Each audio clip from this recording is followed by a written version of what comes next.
2016 সালের 21শে জুলাই আমাকে ছলে বলে কুমিল্লা শহর থেকে অপহরণ করা হয়।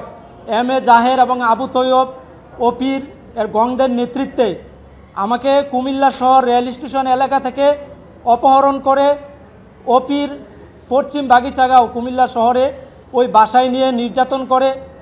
এর পরবর্তী সময় আমাকে গ্রামের দিকে এম.এ. জাহের এমপি তার বাসায় নিয়ে যায়। ওখান থেকে একটি পরিত্যক্ত বিল্ডিংয়ের মধ্যে ঢুকিয়ে আমাকে রাতভর নির্যাতন করে। সকালবেলা আমার দুই চোখ ছুরি দিয়ে উপড়াই ফেলে। আমার চোখ উপড়ানোর সাথে যারা সর্বাত্মকভাবে জড়িত ছিল, আজকে আমি অপরাধ ট্রাইব্যুনালে এসেছি যে যারা সর্বাত্মকভাবে ষড়যন্ত্রের মাধ্যমে আমার দুই চোখ তুলে নিয়ে সারা জীবনের জন্য আমাকে অন্ধ করে দিয়েছে, তাদের বিরুদ্ধে অভিযোগ দায়ের করেছি।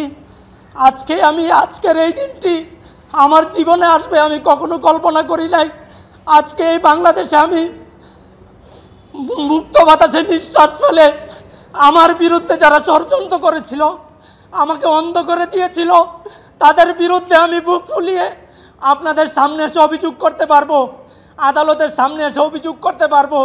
এই ধরনের সাহস আমার তৈরি হবে আমি কখনো কল্পনাও করি নাই।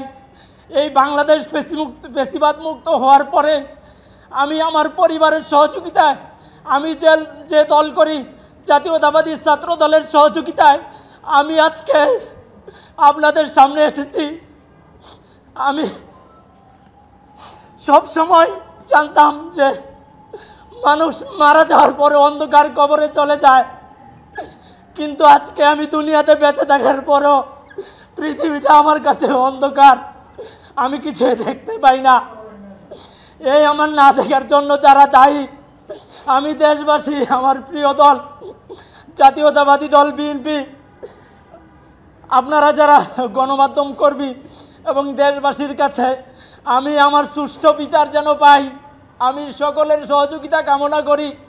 কারণ আমি আর চোখের দৃষ্টিশক্তি ফিরে পাবো না, এটা নিশ্চিত হয়ে গেছে। ডাক্তারও বলে দিচ্ছে আমাকে চোখ তোলার পরেও আমাকে বিনা চিকিৎসায় হসপিটালে ফেলে রাখছিল এবং আমাকে মিথ্যা মামলা দিয়ে, একটি সাজানো মারামারির মিথ্যা মামলা দিয়ে আমাকে জেলখানায়, আমি দীর্ঘদিন জেল খেটেছি এই চোখ তোলা অবস্থায়, কিন্তু ভাবি নাই কখনো বেঁচে ফিরে আসতে পারবো। তো আমি সকলের কাছে আকুল আবেদন, আপনারা চাইলে আমার দৃষ্টিশক্তিকে ফিরিয়ে দিতে পারবেন না, কিন্তু আপনারা চাইলে আমার এই চোখ উপড়ে ফেলার ঘটনার সাথে যারা জড়িত তাদেরকে বিচারের কাঠগড়ায় দাঁড় করাতে পারবেন এবং সুষ্ঠু বিচারের মাধ্যমে তাদেরকে এমন শাস্তি প্রদান করবেন।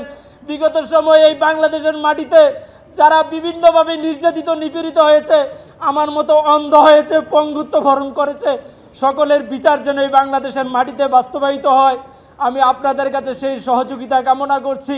বিগত সময়ে আপনারা আমার পাশে থাকবেন।